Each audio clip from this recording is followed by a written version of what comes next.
इस कहानी की शुरुआत होती है 1945 में जर्सी के चैनल आइलैंड से, जहां अभी अभी वर्ल्ड वॉर 2 खत्म हुई है और पूरी दुनिया ने काफी कुछ खोया हुआ है। इसी जगह काफी सुनसान जगह पे एक घर में मिसेस ग्रेस अपने दो बच्चों एनी और निकोलस के साथ रहती हैं, जिनके हस्बैंड जंग पे गए थे पर अभी तक वापस नहीं आए। एक सुबह ग्रेस के घर की बेल बजती है और दरवाजे पे 3 लोग खड़े होते हैं, जो थे मिसेस मिल्स, मिस्टर टर्टल और लीडिया, जो बोल नहीं सकती। ग्रेस उनसे पूछती है कि वो लोग कौन हैं, पर उनके जवाब देने से पहले ही वो खुद ही समझ जाती है कि वो तीनों नए सर्वेंट्स होंगे। ग्रेस उन्हें घर के अंदर बुला के उनके काम समझाने लगती है, जिसपे मिसेस मिल्स और मिस्टर टर्टल भी उसकी हाँ में हाँ मिलाने लगते हैं। ग्रेस उन्हें बताती है कि उसे बहुत मेहनती और शरीफ सर्वेंट चाहिए थे, क्योंकि पिछले सर्वेंट्स अचानक ही एक दिन यहाँ से भाग गए और यहाँ तक अपनी सैलरी लेने भी वापस नहीं आए, और आप तीनों जल्दी ही ये बात समझ जाएंगे कि क्यों इस घर में काम करना इतना आसान नहीं होगा।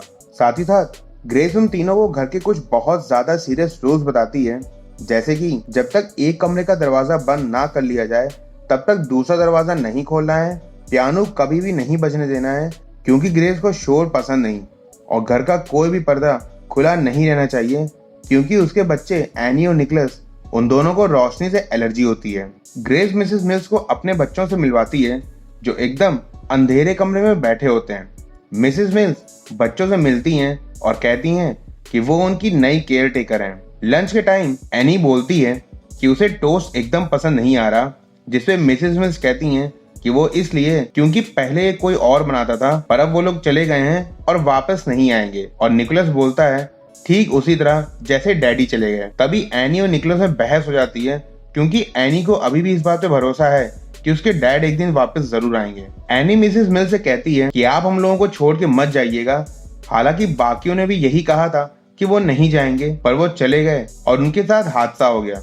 निकोलस एनी पे फिर से गुस्साने लगता है कि वो सारी बातें मिसेस मिल्स को क्यों बता रही है, और तभी ग्रेस वहां आ जाती है और दोनों को डांट के चुप करा देती है। ग्रेस मिसेस मिल्स से पूछती है कि इस घर में हर वीक सिर्फ एक ही बार पोस्टमैन चिट्ठी लेने और देने आता है, पर जिस चिट्ठी में उन्होंने सर्वेंट्स की रिक्वेस्ट डाली थी वो अभी तक के यहाँ से गई नहीं है, तो फिर आप लोग यहाँ आए कैसे? जिसपे मिसेस मिल्स कहती हैं कि मैं बस आपसे ये बताने ही वाली थी कि ये बस एक इत्तेफाक है कि हम लोग सही समय पे सही जगह आ गए, और इस घर में हम लोग काफी पहले काम कर चुके हैं और हम इस घर से काफी अच्छे से वाकिफ भी हैं। ग्रेस इस बात को सुन के काफी ज्यादा रिलैक्स हो जाती है, पर मिसेस मिल्स से ये भी कहती है कि उसके बच्चों के दिमाग में कभी कभी काफी अजीब से ख्याल आने लगते हैं, इसीलिए बेहतर होगा कि आप उन ख्यालों पे ध्यान मत दीजिएगा। उसी दिन ग्रेस अपने बच्चों को बाइबल पढ़ा रही होती है, तभी रोमन्स की बात सुन के एनी हंसने लगती है और कहती है कि वो सभी बच्चे पागल थे जो ईश्वर पे इतना भरोसा रखते थे और इसीलिए वो मर गए।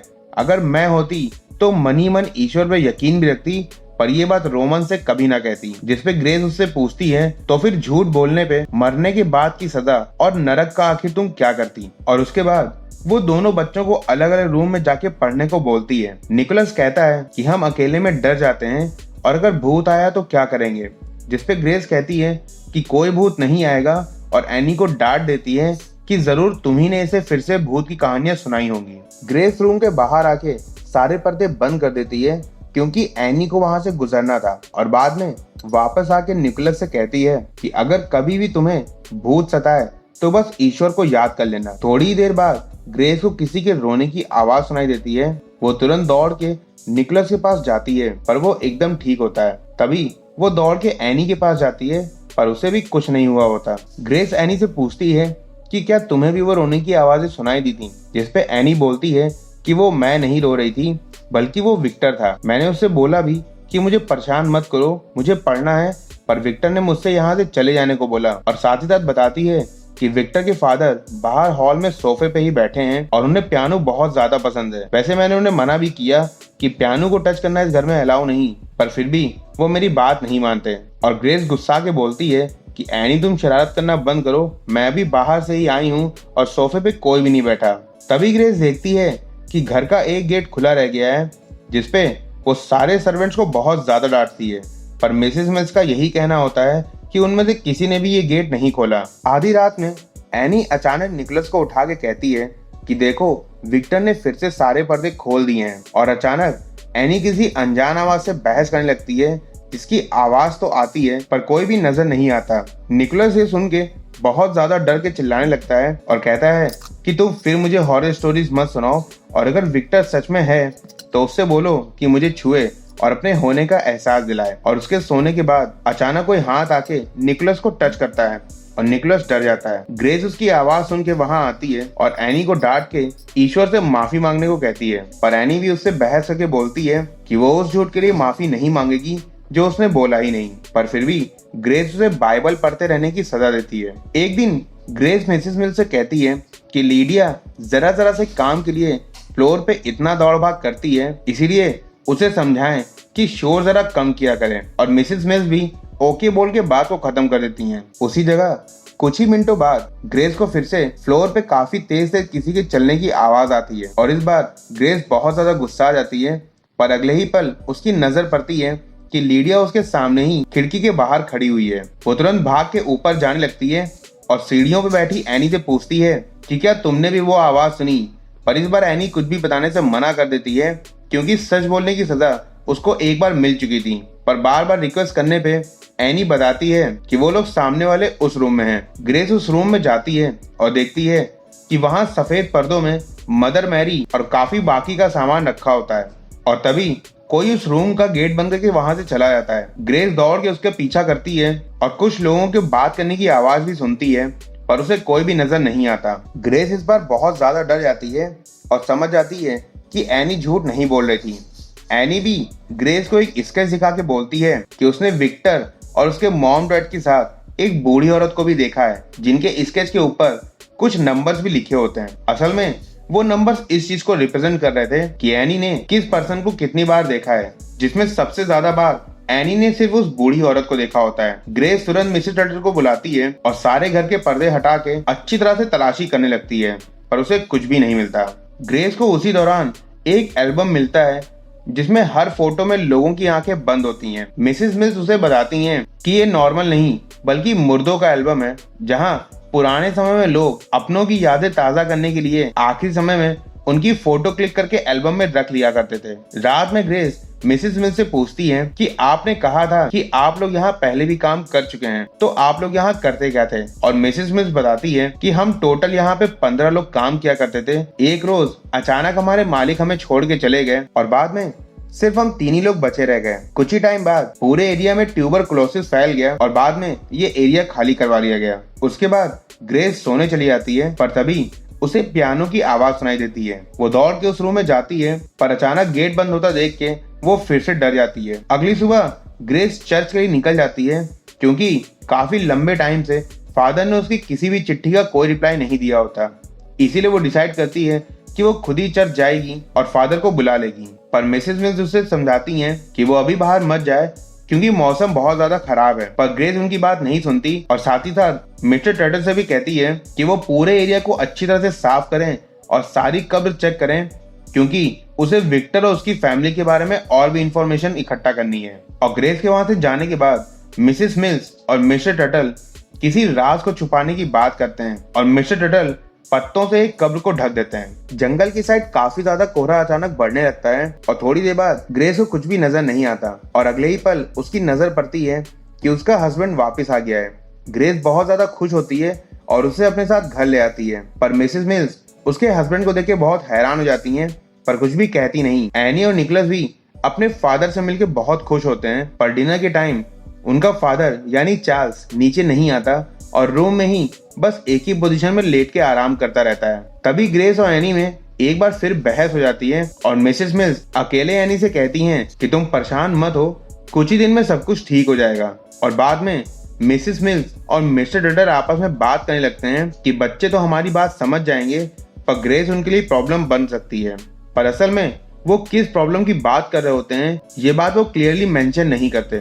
ग्रेस एनी को एक प्यारी सी ड्रेस पहनाती है और एनी उससे थोड़ी देर और उस ड्रेस को पहने रहने की रिक्वेस्ट करती है और फिर ग्रेस चार्ल्स के पास चली जाती है।